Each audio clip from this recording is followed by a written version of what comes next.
सुभाष सिंह जी, राधे राधे। राधा वल्लभ श्री हरिवंश महाराज जी, राधे राधे। महाराज जी, आपके चरणों में कोटि कोटि नमन, प्रणाम। महाराज जी, जीवन नश्वर है, इस बात को जानते हुए भी मनुष्य मोह और लालसा से बाहर नहीं निकल पाता है, जबकि उसे पता है कि यहाँ कुछ भी स्थायी नहीं है। कृपया उचित मार्गदर्शन करें। ये भजन की कमी के कारण हम अपनी जानकारी का प्रयोग नहीं कर पाते। ये जानकारी तो है, जानकारी तो एक साधारण ग्रामीण पुरुष को भी है, क्योंकि जब शव यात्रा जाती है गांव में, तो कहते हैं राम नाम सत्य है, सत्य बोलो मुक्ति है। बोलते हैं ना सब, मुक्ति का रहस्य वो बता रहे हैं कि राम नाम सत्य है, सत्य बोलो मुक्ति है। और जब श्मशान में जाते हैं, वहां बैठ करके एक दूसरे से चर्चा करते हैं कि यार सब नाशवान है, रो मत, सबकी यही गति होनी है। इतना ज्ञान तो काफी ज्ञान है भगवान की प्राप्ति के लिए। इतना ज्ञान तो बहुत बड़ा ज्ञान हो गया ना, कि सब नाशवान है, सब शरीरों की अंतिम गति यही है, सत्य है तो भगवान का नाम सत्य है, और उसी सत्य का स्मरण करने से मुक्ति है। लेकिन प्रयोग नहीं है, इसलिए इस ज्ञान का प्रयोग नहीं, क्योंकि भजन नहीं है। अगर भजन हो, जो बोल रहे हैं वही भजन करने लगे, राम राम राधा राधा कृष्ण कृष्ण हरि हरि, तो फिर उसके अंदर ज्ञान बल वास्तविक आ जाए। तो जैसे हम विष्ठा त्यागते हैं तो क्या अभिमान होता है क्या?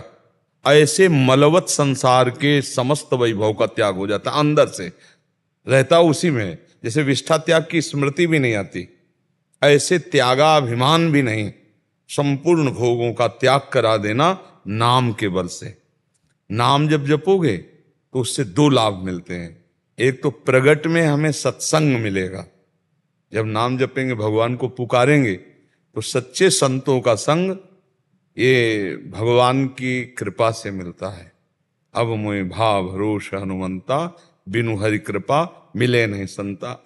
संतों का समागम और संसार से वैराग्य ये नाम प्रदान करता है। जितना नाम जप करोगे उतना ही उत्तम उत्तम महात्मा स्वप्न में आकर, जागृत में मिलकर आपको बल प्रदान करेंगे। संतों के पास जाने से पहला परिचय कि हम संत से मिल रहे हैं, हमारे हृदय में अपने दोषों के प्रति घृणा होने लगना। दूसरा, उनके देखने से एक अजीब शांति, अलौकिक। तीसरा, देखा पहली बार है लेकिन लग रहा है कि हम इनसे बहुत बार मिले हैं, हमें लग रहा है जैसे हमारे परिचय के हों ये, क्योंकि परिचय के भगवान है ना, और वो भगवान के परिचय में है, तो एक अपनापन होना। चौथी बात, भगवान की प्राप्ति के लिए उत्साह जागृत हो जाना। संतों का सबसे बड़ा चमत्कार क्या है? मन का परिवर्तन हो जाना। विषयी सांसारिक मन वो भगवान में लगने लगा, ये सबसे बड़ा चमत्कार। तो संतों का संग मिलता है नाम जप से। देखो विभीषण जी, राम नाम तेहि सुमिरन कीन्हा, हृदय हरसि कपि सज्जन चीन्हा, ये सन हठ करिहो पहचानी, साधु ते होए न कारज हानि। नाम ने ही हनुमान जी का दर्शन करवाया। जब उन्होंने राम राम जप रहे थे तो हनुमान जी फिर कि ये तो साधु है, इससे मिलने में कोई हानि नहीं लंका में, इसलिए मिले। तो जो भगवान का नाम जप करता है तो बड़े बड़े संत या तो आके उससे मिलते हैं या बड़े बड़े संतों के यहां पहुंचा दिया जाता है। और संत समागम जब होता है तब उसके अंदर विवेक जागृत होता है। बिनु सत्संग विवेक न होई, और राम कृपा बिनु सुलभ न सोई। भगवान की कृपा के बिना संत संग नहीं मिलता, और संत संग के बिना विवेक नहीं होता।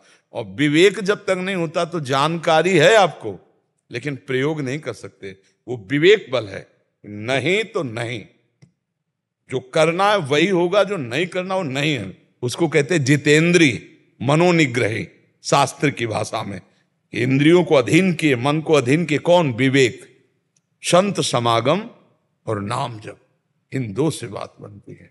दोनों भगवान की कृपा आपके ऊपर है। संत समागम भी मिल रहा है और नाम का भी परिचय जानते हो। अब जप बढ़ाओ, अंदर ही अंदर, अंदर ही अंदर नाम बढ़ाओ, जो संपत्ति चाहोगे मिल जाएगी। देखो विभीषण जी की हालत, लात मार के निकाल दिया। भगवान की शरण का प्रभाव, जो संपदा शिव राम नहीं दीन दिए दसमाथ, सोई संपदा विभीषण सकुच दील रघुनाथ। देखो भगवान सकुच थे, लंकाधिपति बना दिया। जिस लंका से निकाले गए थे लात मार के, उसी लंका का स्वामी जाते ही बना दिया, नहीं बना दिया। भगवान की शरण में सब सुख शांति है, बस जीव ये समझ पावे। और ये समझ आएगी सत्संग और नाम जप से। साधन को हरिभजन है, कै सत्संग सहाय। जब संत संग करोगे और नाम जप करोगे तब तुम्हारा ज्ञान पवित्र होगा। ज्ञान वही जो प्रयोग में आ सके, प्रयोग में ना आया तो बकवास ही है। अब हम तुम्हें उपदेश करें, हमारे आचरण गंदे हों तो उपदेश किस बात का? भाई हमें जो ज्ञान है उसको जो अनुभव किया उस पर चले तब तो बात बनी, नहीं तो जानकारी का मतलब क्या है? जैसे हम बहुत बढ़िया 56 प्रकार के भोग बनाने की प्रक्रिया जानते हैं लेकिन खाया कभी नहीं, तो फायदा क्या हुआ प्रक्रिया जानने से? पहले प्रक्रिया जाना और पहले खाओ, खा के पचाओ, उसका स्वाद समझो, फिर प्रवचन करो तो अपने आप रंग आ जाएगा। तो हम लोग ज्ञान तो बहुत जानते हैं, ऐसा नहीं कोई ना जानता हो।